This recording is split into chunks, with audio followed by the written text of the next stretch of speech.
Le Seigneur soit avec vous. Évangile de Jésus-Christ selon saint Marc.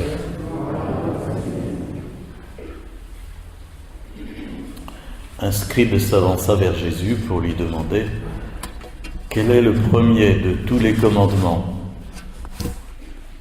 Jésus lui fit cette réponse. Voici le premier.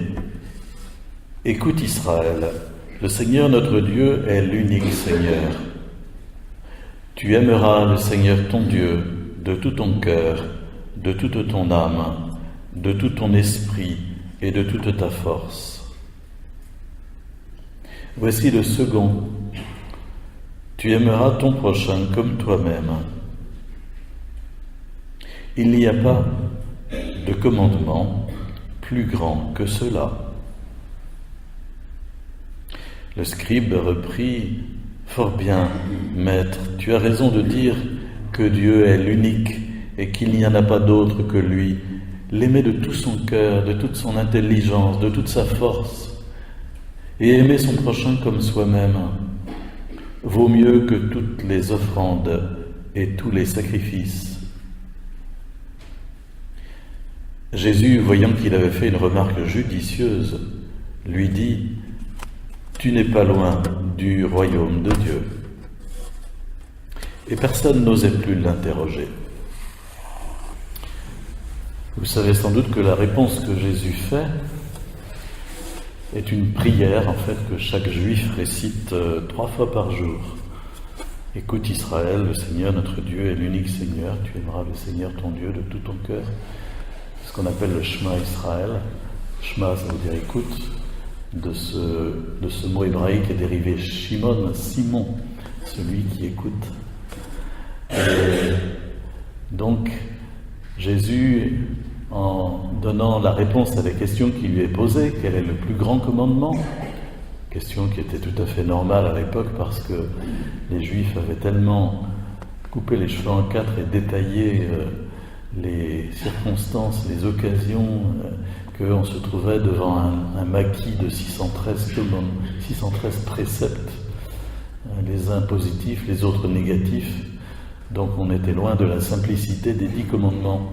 Et dans tout cet embrouillamini, on ne savait plus très bien quel était l'essentiel, quel était l'esprit. Et Jésus va dire, l'essentiel, l'esprit, c'est vraiment Dieu premier. Mettre Dieu à la première place, aimer Dieu de tout son cœur, de toute son âme. Et en donnant cette réponse, donc Jésus se situe aussi dans une façon de proposer une prière, une liturgie, de continuer à prier, et que c'est par la prière qu'on peut effectivement aussi entrer dans un amour de Dieu de plus en plus profond. Quand on regarde le texte du Deutéronome, chapitre 6, d'où est issue cette réponse de Jésus, on voit combien, à l'origine, parce qu'au fond c'est un peu le tic de Jésus, c'est-à-dire de toujours essayer de remonter à l'origine. Quand on lui dit, par exemple, il a été dit « tu ne tueras pas », mais voilà, il a été dit aussi « l'œil dans Pourdan ». Jésus répond « Ah, celui qui dit du mal de son prochain est déjà dans le meurtre ». Donc il va à la racine des choses et il essaye de faire sortir la compréhension du cœur même des commandements. Et donc Jésus revient en citant ce passage du Deutéronome à la racine des choses, à l'origine, et dans ce passage du Deutéronome, on voit bien que ce qui est dit par Moïse, c'est vraiment de donner à Dieu la première place qui consiste à chercher, à connaître ses commandements, à les apprendre et à les appliquer. Tu craindras le Seigneur ton Dieu tous les jours de ta vie, toi ainsi que ton fils et le fils de ton fils. Il y a une dimension familiale et puis transgénérationnelle à cette proposition qui est faite. Tu observeras tous ces commandements et ces ordres que je te prescris aujourd'hui, et tu auras longue vie. Israël, tu écouteras. Simon, celui qui écoute. Tu écouteras. Tu veilleras à mettre en pratique ce qui t'apportera bonheur et fécondité. Voilà, le Seigneur donne sa parole, il dit c'est pour toi le chemin du bonheur, écoute et mets en pratique, c'est ainsi que tu me montreras que tu m'aimes, mais tu feras ton propre bonheur. Voilà ce qui est dit dans l'Ancien Testament, et c'est à la suite de ça qu'on trouve, écoute Israël, le Seigneur notre Dieu est l'unique, tu aimeras le Seigneur ton Dieu de tout ton cœur, de toute ton âme, de toute ta force. Ces commandements que je te donne aujourd'hui resteront dans ton cœur. C'est donc l'engagement de toute une vie sur un chemin, sur un style de vie aussi, et voilà. Les Juifs apprennent vraiment les commandements de Dieu, la parole de Dieu, la savent par cœur. Imaginez, je le dis souvent, mais qu'un enfant juif, à l'âge de 11 ans, sait tout son Ancien Testament, ce que nous appelons, nous, l'Ancienne Alliance, l'Ancien Testament, c'est-à-dire au fond les 2/3 de notre Bible. Il sait tout cela par cœur, parce que son papa lui a donné chaque jour quelques versets à mémoriser. C'est le rôle du papa dans la famille, de donner la nourriture spirituelle, voilà, la parole de Dieu, le rôle du père de famille.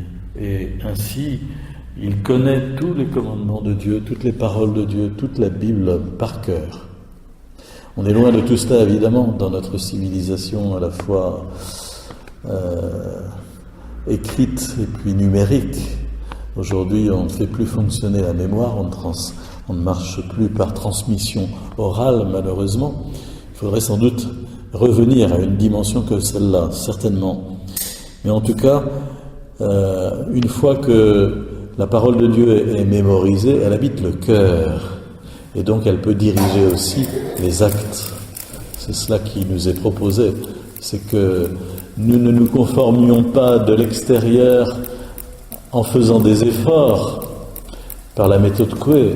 On va aimer Dieu, on va essayer d'aimer Dieu, on va faire ce qu'il a dit.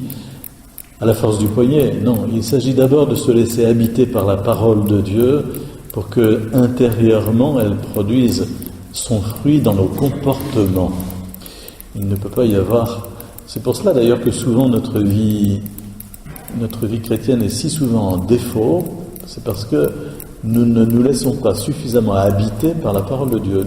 Nous ne lisons pas, méditons pas suffisamment les Écritures. Et donc, nous sommes à ce moment-là dans un moralisme plutôt, en essayant de faire le mieux possible, toujours à la force du poignet, puis ça se casse la figure.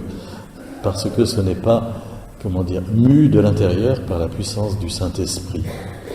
D'où l'importance donc de se réserver chaque jour un temps de méditation de la parole de Dieu, de prière, d'abandon de nous-mêmes à la présence du Saint-Esprit qui est en nous par notre baptême et notre confirmation, pour qu'il nous dirige tout au long de la journée et que nos comportements soient vraiment mus de l'intérieur, habités. Et voilà. Alors nous serons des chrétiens, parce que finalement la première chose dans l'évangélisation, c'est d'abord de prêcher par son exemple, par sa vie, et non pas par ses paroles. Ensuite, le deuxième commandement que Jésus donne, et il dérive du premier, tu aimeras ton prochain comme toi-même. La charité qui nous est proposée découle de l'amour de Dieu, parce que elle est, cet amour de Dieu, mis en acte auprès des autres. Dieu est charité, et Dieu est amour. Plus nous nous laissons habiter par Dieu, plus nous aimerons nos frères. Ou alors, si ce n'est pas vrai, c'est que quelque part nous sommes effectivement dans un spiritualisme faux, absolument faux, qui nous décolle de la réalité. Mais le Seigneur ne peut que produire dans nos vies cet amour du prochain, et cet amour de don qui nous fera rentrer dans le sacrifice pour les autres. Voilà, plus nous entrons sur cette voie du don, du sacrifice, du don de nous-mêmes, plus alors nous sommes sur le chemin de la vraie charité, et plus alors aussi nous sommes habités par la joie. Souvent, quand nous constatons que nous rentrons dans la tristesse, dans la dépression, il faut alors se mettre sur un chemin de don de nous-mêmes, d'une façon ou d'une autre, et nous retrouverons la joie, parce que le don de nous-mêmes nous fait sortir de nous et nous donne d'être habité par la joie de Dieu, la joie d'aimer. Que l'Esprit Saint nous donne cette grâce de pouvoir nous laisser à sa présence qui nous habite et ainsi devenir des témoins de l'amour de Dieu.